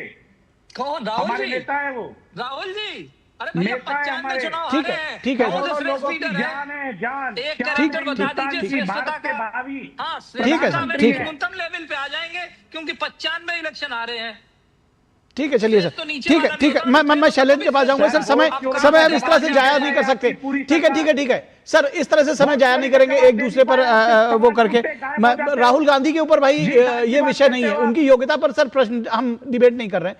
हम ये कह रहे हैं, शैलेंद्र मिश्रा जी एक बार बताइए। शैलेंद्र, ये बताइए कि राजनीतिक कार्यकर्ता जो है दोनों ही पार्टियों के, दोनों पक्षों के, उनके बीच में क्या मैसेज है इस तरह से? और दूसरा हम आपसे बहुत संक्षेप में जानना चाहेंगे, तमिलनाडु में, चेन्नई में, जहां पर ये इन्होंने बयान दिया है मल्लिकार्जुन खड़गे, क्या कोई मैसेज देना चाह रहे थे लोगों के बीच में भी? वो इस तरह से भी आप उसको देखते हैं?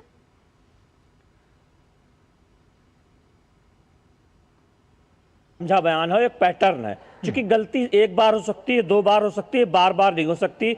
इसीलिए इस तरह से आक्रामक तरीके से बीजेपी सामने आई है, चुनाव आयोग को शिकायत कर कार्रवाई की मांग की है और मल्लिकार्जुन खड़गे से माफी की मांग की है।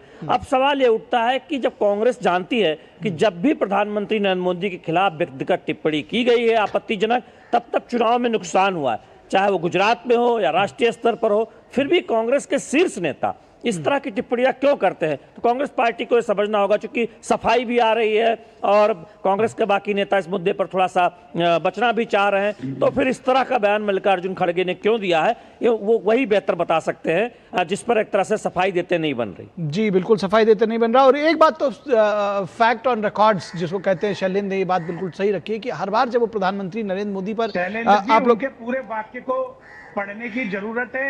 चलिए कोई बात नहीं सर, मैं इस डिबेट को इस बात को कहकर खत्म कर रहा हूं। दुष्यंत जी ठीक है, आपका अपना पक्ष हो सकता है, लेकिन एक बात शायद आप भी मानिएगा कि प्रधानमंत्री नरेंद्र मोदी के ऊपर जब जब कोई अटैक इस तरह का और इस तरह की भाषा का प्रयोग करते हैं तो फायदा बीजेपी और नरेंद्र मोदी को ही होता है। ये बात फैक्ट ऑन रिकॉर्ड है और देखते हैं कि इस बार क्या होता है। लेकिन ये रिकॉर्ड है, इसको हम और आप मिलकर झुठला नहीं सकते। फिलहाल बहुत शुक्रिया दुष्यंत जी आपका, दुष्यंत जी बहुत शुक्रिया, कौशल खान जी आपका शुक्रिया, विनोद जी आपका शुक्रिया, शैलेंद्र हमारे साथ जुड़ने के लिए शुक्रिया आपका भी।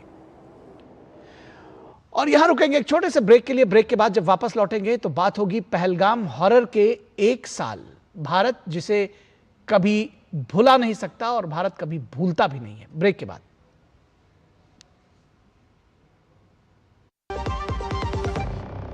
जब धरती चीर कर निकलता है लोहे का पत्थर और मिलता है मोंगिया के जोश से, फिर तपता है, पिघलता है और बनता है फौलाद।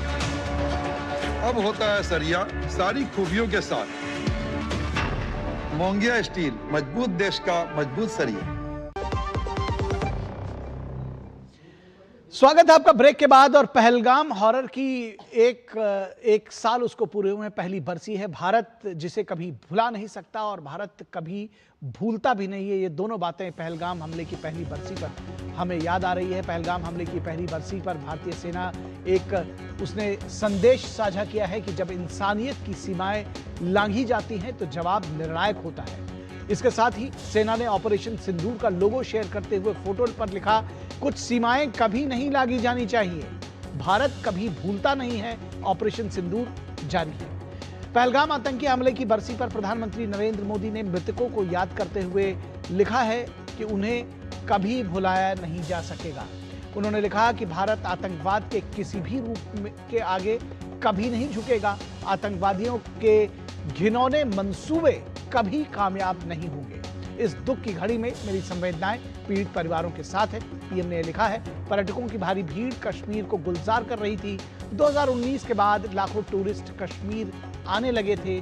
कश्मीर के नए नए टूरिस्ट स्पॉट पर लोग निर्भय घूमते थे। हर साल 3 करोड़ पर्यटकों की कश्मीर में मौजूदगी पाकिस्तान की फौज की रणनीति को मन माफिक नहीं लग रही थी।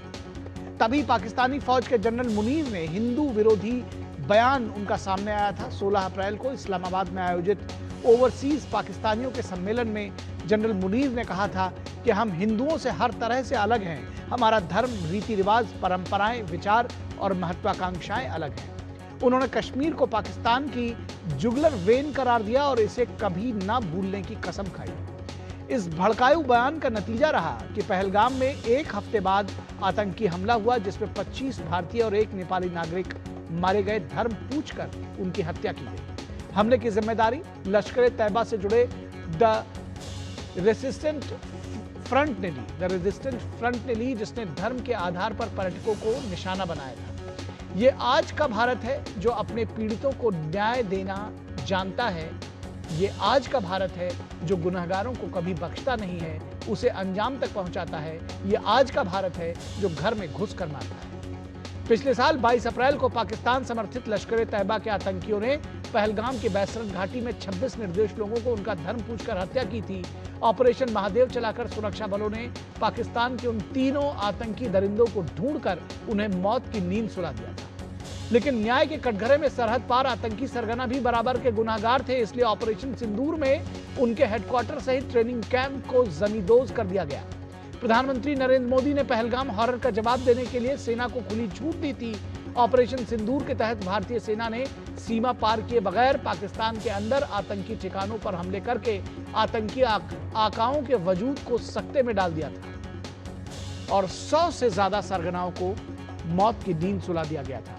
भारत के दमदार एयर स्ट्राइक में इससे लाहौर के पास मुरीद के बहावलपुर और पाकिस्तान अधिकृत कश्मीर में स्थित कई आतंकी ट्रेनिंग कैंप्स में सैकड़ों आतंकी मारे गए थे। तो क्या पहलगाम हमले ने भारत की रणनीति को बदल दिया था? पीएम मोदी ने कहा था कि खून और पानी एक साथ नहीं बहेंगे। उन्होंने पाकिस्तान को मिलने वाली 3 नदियों के पानी पर अधिकार वाली संधि इंडस वाटर ट्रीटी को होल्ड पर रख दिया था। भारत ने पाकिस्तान को डॉजियर भेजने के बजाय आतंकी ठिकानों पर एयर स्ट्राइक करके दुनिया को बता दिया था कि आज का भारत न्याय देना जानता है। वह किसी न्यूक्लियर ब्लैकमेलिंग के आगे नहीं झुकेगा। कुछ सीमाएं कभी नहीं लांघी जाती। ऑपरेशन सिंदूर इसका जवाब देने के लिए सदैव तत्पर है। इसके साथ ही आज भी आपने एक घटना देखी होगी। आज इंडियन एयरफोर्स ने पहलगाम हमले की पहली बरसी पर यूपी के सुल्तानपुर हाईवे पर, यह जो पूर्वांचल एक्सप्रेसवे है, उस पर अपनी ताकत और त्वरित प्रतिक्रिया क्षमता का प्रदर्शन किया। लड़ाकू विमानों की अभ्यास लैंडिंग और टेक ऑफ में आपात स्थिति में वैकल्पिक रनवे के तौर पर हाईवे के इस्तेमाल की तैयारी दिखाई। और यहां से आपको इस खबर पर आगे बढ़े उससे पहले आपको एक ब्रेकिंग न्यूज दिखाते हैं। सुप्रीम कोर्ट ने ममता बनर्जी को फटकार लगाई है। सुप्रीम कोर्ट ने ममता बनर्जी, पश्चिम बंगाल की मुख्यमंत्री ममता बनर्जी को फटकार लगाई है। आईपैक मामले में ममता बनर्जी को सुप्रीम कोर्ट ने फटकार लगाई है। सुप्रीम कोर्ट ने ममता बनर्जी के रवैये पर सवाल उठाए हैं। आईपैक का ये जो मामला था, जिस मामले में रेड पड़ी थी और ममता बनर्जी वहां से डॉक्यूमेंट्स लेकर चली आई थी, आपको याद होगा, ये इन चुनावों की शुरुआत के दिनों की बात है। और आईपैक रेड के समय ममता बनर्जी वहां पहुंची थी और दस्तावेज लेकर आई थी। सुप्रीम कोर्ट ने ममता बनर्जी को इस पूरे मामले पर फटकार लगाई है। आईपैक मामले में ममता बनर्जी को फटकार लगाई है और सुप्रीम कोर्ट ने कहा है कि किसी सीएम को जांच में हस्तक्षेप की इजाजत नहीं दी जा सकती है। और सुप्रीम कोर्ट ने ममता बनर्जी के रवैये पर सवाल उठाया है। ये एक बड़ी खबर इस वक्त सामने आ रही है। हमारे संवाददाता विकास सारथी इस पूरी खबर पर बातचीत करने के लिए हमारे साथ जुड़े हुए हैं। विकास, क्या है पूरी खबर, क्या रहा कोर्ट का जो पूरा स्टेटमेंट है वो भी हमारे साथ साझा करिए। सुप्रीम कोर्ट ने क्या कहा ममता बनर्जी को?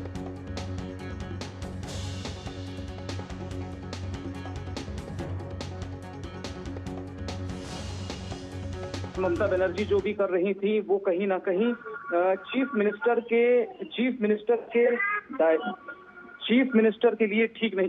हेलो जी विकास, अब आपको सुन पा रहे हैं कि एक चीफ मिनिस्टर के तौर पर उनके जो एक्शंस थे वो कहीं भी न्याय संगत नहीं ठहराए जा सकते। ये टिप्पणियां कोर्ट हालांकि पहले भी कर चुका है, लेकिन आज इसलिए करना पड़ा कि पश्चिम बंगाल सरकार और की तरफ से और उनके एक अधिकारी की तरफ से ये कहा जा रहा था कि जो ईडी के अधिकारी हैं वो आर्टिकल 32 के तहत याचिका दायर नहीं कर सकते। आर्टिकल 32 नागरिकों के लिए है, ना कि किसी एजेंसी के लिए। इस पर कोर्ट ने कहा कि आप बहुत सारी टेक्निकल बातें कर रहे हैं, लेकिन जो एक गंभीर मसला है वो ये है कि ये इस पूरे मामले में अगर मुख्यमंत्री जांच में बाधा डालेंगी तो ये एक बहुत चिंताजनक स्थिति है।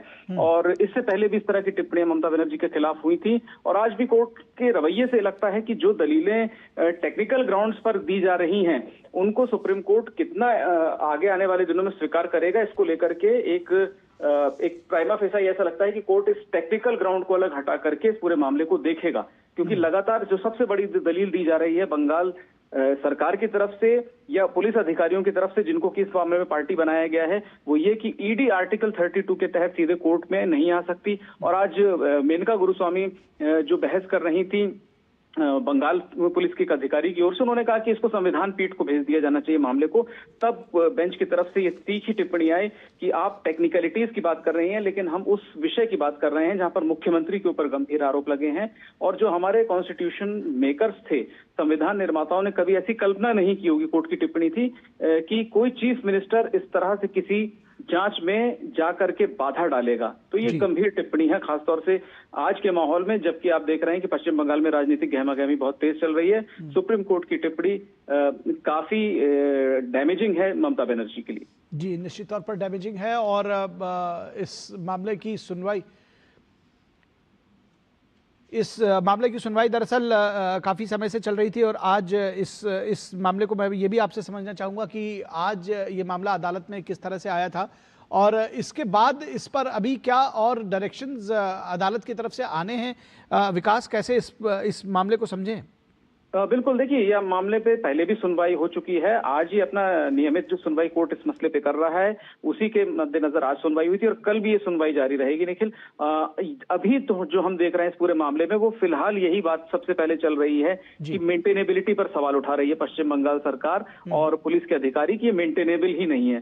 तो ये अभी तकनीकी पहलुओं पर बहस चलती आ रही है, लेकिन कोर्ट इस बात को लेकर के पहले भी तल्ख टिप्पणियां कर चुका है कि क्यों पुलिस अधिकारी समय पर नहीं पहुंचे, पहुंचे जब वहां पर ईडी की रेड में इस तरह से व्यवधान डाला गया, और ममता बनर्जी जब वहां पर पहुंची तब पुलिस अधिकारी वहां पर पहुंचे, और वो वहां पर उन्होंने जो भी उनके एक्शंस थे, लगातार ईडी की तरफ से कहा जा रहा है कि पुलिस अधिकारियों के जो एक्शंस थे वो उनकी ड्यूटी के बिल्कुल विपरीत थे। उन्होंने ईडी के काम में बाधा जो डाली जा रही थी वो होने दी, और उल्टा ईडी के अधिकारियों को ही डराया धमकाया गया। तो ये पुलिस के तौर पर लगातार उनकी भूमिका पर सवाल उठा रही है ईडी पहले भी, कि वहां के वरिष्ठ पुलिस अधिकारी, चाहे वो डीजीपी हों, चाहे वो इस इलाके के वरिष्ठ पुलिस अधिकारी हों जो मौके पर पहुंचे थे चीफ मिनिस्टर के साथ, उन्होंने कोई कोऑपरेशन नहीं किया ईडी के साथ, उल्टा उनके काम में बाधा डाली। तो ये कल भी अभी ऐसा लगता है कि इन्हीं टेक्निकल ग्राउंड्स पे भी आर्ग्यूमेंट होता रहेगा कि आर्टिकल 32 के तहत ईडी की याचिका की मेंटेनेबिलिटी बनती है या नहीं बनती है, ये सारी बातें, और उसके बाद ही किसी निष्कर्ष पर कोर्ट पहुंचेगा। हालांकि ये देखें कि उसका फॉल आउट ये हुआ था कि कोर्ट ने कहा था कि जो पुलिस अधिकारी हैं उनकी भूमिका वाकई में इस पर सवाल खड़े करने वाली है, उस पर वो अपनी बात रखें कोर्ट में, और इसीलिए यहाँ पर कि न केवल बंगाल सरकार ने बल्कि जिन अधिकारियों के नाम इस पूरे मामले में आए थे कि उन्होंने व्यवधान डालने में मदद की वहां पर, उन सब लोगों के भी जवाब सुप्रीम कोर्ट सुन रहा है कि वो अपने पक्ष में क्या बात कहना चाहते हैं। जी जी जी जी, निश्चित तौर पर तो बेहद महत्वपूर्ण मामला है। बहुत शुक्रिया इस तमाम बातचीत के लिए, हम और भी अपडेट्स आपसे इस पर लेते रहेंगे। बहुत शुक्रिया इस तमाम खबर को हम तक पहुंचाने के लिए। एक बार फिर पहलगाम हमले की पहली बरसी की बात करते हैं। इस पूरी खबर पर जैसा कि हमने आपको बताया कि किस तरह से भारत ने घुसकर एक तरह से जो पाक अधिकृत कश्मीर था उस पर हमला किया और आतंकियों के ठिकानों को ध्वस्त किया। फिलहाल प्रधानमंत्री नरेंद्र मोदी ने इस पूरे मामले पर ट्वीट किया है। उन्होंने सोशल मीडिया प्लेटफॉर्म एक्स पर लिखा है कि पिछले साल इसी दिन पहलगाम में हुए भयावह आतंकी हमले में जान गंवाने वाले निर्दोष लोगों को मैं अपनी संवेदना प्रकट करता हूं। इस दुख की घड़ी में मेरी संवेदनाएं पीड़ित परिवारों के साथ हैं। भारत आतंकवाद के आगे किसी भी रूप में कभी नहीं झुकेगा। आतंकवादियों के घिनौने मंसूबे कभी कामयाब नहीं होंगे। पिछले साल इसी दिन पहलगाम में हुए आतंकी हमले में जान गंवाने वाले निर्दोष लोगों को कभी भुलाया नहीं जा सकेगा। इस दुख की घड़ी में मेरी संवेदनाएं पीड़ित परिवारों के साथ हैं। एक राष्ट्र के रूप में हम शोक और दृढ़ संकल्प में एकजुट हैं। भारत आतंकवाद के किसी भी रूप में के आगे कभी नहीं झुकेगा। आतंकवादियों के घिनौने मंसूबे कभी कामयाब नहीं होंगे। और इस पूरी खबर पर बातचीत करने के लिए हमारे साथ हमारे खास मेहमान जुड़े हुए हैं, उनसे हम आपका परिचय करा दें। हमारे साथ वैभव सिंह जो कि डिफेंस एक्सपर्ट हैं जुड़े हुए हैं। वैभव जी स्वागत है आपका। हमारे साथ विनोद मिश्रा हमारे कंसल्टिंग एडिटर भी जुड़े हुए हैं। वैभव जी आपसे समझना चाहेंगे सीधे कि क्या भारतीय सेना की स्ट्रैटेजी में कोई परिवर्तन आया? आपको लगता है ये जो पहलगाम आतंकी हमला रहा ये एक टर्निंग पॉइंट रहा स्ट्रैटेजी में भारत का की जो जिस तरह से एयरफोर्स ने घुसकर ऑपरेशन किया उसको देखकर लगता है आपको?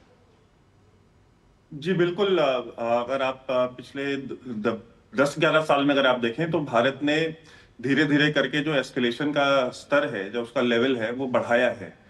भारत ने एक जिम्मेदार और रिस्पॉन्सिबल देश होने के नाते बहुत जिम्मेदारी के साथ आतंकवाद को डील किया है।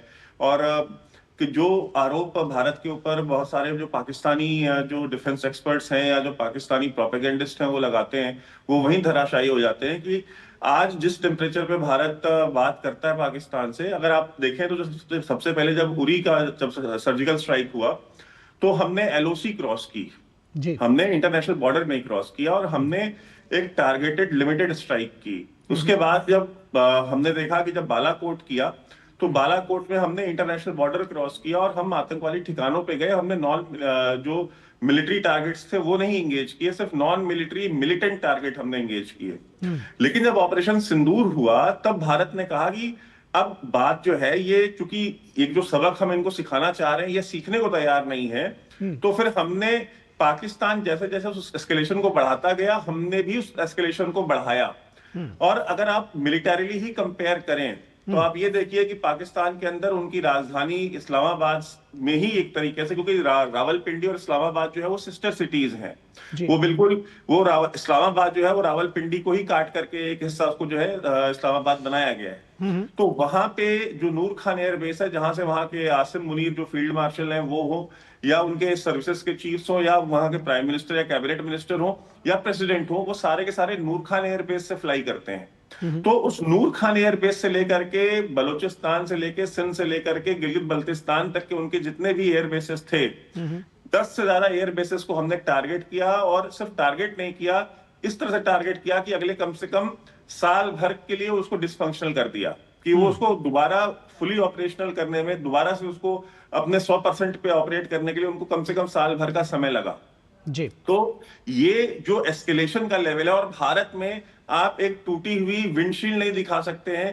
कि कोई पाकिस्तान की मिसाइल आई हो, पाकिस्तान से कोई भी ऐसा हमला हुआ हो जो कि हमारी एयर डिफेंस सिस्टम ने इंटरसेप्ट न किया हो और उसको हवा में ही जो है नाकाम न किया हो। तो भारत की भी बहुत सारी जो इंडिजिनस टेक्नोलॉजीज हैं वो भी टेस्ट हुई, हमारी तैयारी क्या थी वो भी टेस्ट हुई, और एक जो चाइनीज गुब्बारा पाकिस्तान ने फैलाया हुआ था कि जो चाइनीज एयर डिफेंस सिस्टम हमारे पास है, अमेरिकन F-16 हमारे पास है, तो न वो F-16 काम आए, न वो चाइनीज एयर डिफेंस सिस्टम काम आए, और इंडिया के अपने बनाए हुए, मेक इन इंडिया के अंतर्गत बनाए हुए जो हमारे एयर डिफेंस सिस्टम्स थे, उन्होंने 100% एक्यूरेसी के साथ इंटरसेप्शंस की, उन्होंने उनकी मिसाइलों को इंटरसेप्ट किया, उनको नाकाम किया, और हमारे इंडिजिनस ड्रोन्स ने पाकिस्तान के अंदर घुस करके पाकिस्तान के जो रडार्स थे उन रडार्स को इंटरसेप्ट करके उनको तबाह किया, जो कि 100% मेक इन इंडिया में बने हुए ड्रोन्स थे। ऐसे भी ड्रोन्स का इस्तेमाल हुआ जी। तो एक तरीके से देखा जाए तो बालाकोट जो है वो ये जो ऑपरेशन सिंदूर जो है ये आने वाले समय में जो मिलिट्री के जितने भी ऑपरेशंस किए गए हैं, या जो, और आप एक चीज याद रखिए कि ये कन्फ्रंटेशन दो ऐसे देशों के बीच में हो रहा था जो कि दोनों न्यूक्लियर पावर है। तो दुनिया को ये चीज समझ में आएगी कि वो पढ़ाई जाएगी कि किस तरीके से एक जॉइंट ऑपरेशन, जहां पे नेवी, एयरफोर्स और आर्मी तीनों फुल कोऑर्डिनेशन के साथ एक ऑपरेशन को हैंडल कर रहे थे, और पूरे पाकिस्तान को उन्होंने बैटल ग्राउंड बना दिया था, क्योंकि पाकिस्तान के सबसे जो उत्तरी कोना है, उत्तरी छोर से लेकर के दक्षिणी छोर तक इंडियन आर्मी और एयरफोर्स और नेवी हर जगह पे टारगेट्स को इंगेज कर रही थी। जी जी जी, निश्चित तौर पर, और ये एक बड़ी बात है, बदली हुई स्ट्रेटजी, और जो भारत का शौर्य था वो इस बदली हुई स्ट्रेटजी में एक बार फिर से दिखा। विनोद जी, समय बहुत कम है, लेकिन फिर भी मैं आपसे ये जानना चाहूँगा कि किस तरह से इसमें राजनीतिक इच्छा शक्ति आप देखते हैं, दृढ़ राजनीतिक इच्छा शक्ति। आतंकी हमले पहले भी हुए थे, लेकिन घर में घुसकर हमने इससे पहले नहीं मारा था। बढ़िया सवाल आपने किया है, लेकिन स्ट्रैटेजी के तो मास्टर हैं वैभव जी, और वो आपको बहुत सारी चीज़ें और बताएंगे। इम्पॉर्टेंट ये है कि निखिल, आप ये देखिए कि 2019 के, आप ये देखिए कि 2019 के बाद कश्मीर कैसे बदला था जी। उस कश्मीर में जहां लाखों में नहीं करोड़ों में वहां टूरिस्ट का जो है फुटप्रिंट आने लगा था जी। वो कश्मीर में नए सयाह जो टूरिस्ट जो जाते थे वो अपने लिए नई नई जगह भी तलाशने लगे थे, और वो अनटच्ड जो टूरिस्ट स्पेस था, टूरिस्ट के जो डेस्टिनेशन थे वहां भी लोग जाने लगे थे जी। तो ऐसे में लगा पाकिस्तान को कि ये चीजें तो ऐसे दुनिया में प्रोजेक्ट हो रही है जैसे कश्मीर ने पूरा बदल ही गया है। कश्मीर में डेमोक्रेसी जो है, कश्मीर का जो लोकतंत्र है, कश्मीर में एडमिनिस्ट्रेशन है, लोग इतने खुशहाल हैं, पैसे आ रहे हैं, टूरिस्ट आ रहे हैं, तो ये सिनेरियो कहीं से कश्मीर को लेके पाकिस्तान के आकाओं को सूट नहीं किया था। राजनीति की बात मैं इसलिए कह रहा हूं कि आप उसके डेट के सीक्वेंस को देखिए कि 16 अप्रैल को उसी जब ये टूरिज्म का लेके कश्मीर में किस तरह का ये बन रहा था बयार, और 16 अप्रैल को जनरल मुनीर का वो बयान आता है, हिंदुओं से 1000 साल लड़ने की बात करता है, सभ्यता संस्कृति को अलग की बात करता है, और वो उसके जहरीले बोल के बाद एक हफ्ते के बाद ही 22 अप्रैल को ये टारगेट होता है, जिसको लश्कर तैयबा के लोगों ने वहां पे उसको ऑन भी करता है कि हमने ये हमला किया है जी। और उसके बाद देखिए कि इस राजनीति का कैसे राजनीति से जवाब दिया जाता है कि आप देखिए, जो आप वैभव जी बता रहे थे कि ये टर्निंग पॉइंट आप कह सकते हैं कि भारत ने पहली बार 60 साल का जो इंडस वाटर ट्रीटी था उसको बंद किया था जी। और जब प्राइम मिनिस्टर मोदी ने कहा कि खून और पानी एक साथ नहीं बहेंगे, तो ये भारत का रिजॉल्व था, भारत का रिजॉल्व ऑपरेशन सिंदूर में देखा था। तो हम कह सकते हैं कि आज का भारत बहुत बदल गया है, आज का भारत कभी नहीं भूलता है, ये संकल्प जो भारतीय फौज ने दिखा है जी। मुझे लगता है ये बिल्कुल आज का भारत कुछ नहीं भूलता है, और आज का भारत घर में घुसकर मारता भी है, ये भी भारत बदला है। बहुत शुक्रिया वैभव जी आपका, और विनोद जी आपका हमारे साथ जुड़ने के लिए। जी जी, तो इस वक्त के आज के अंक में बस इतना ही, इजाजत दीजिए, नमस्कार।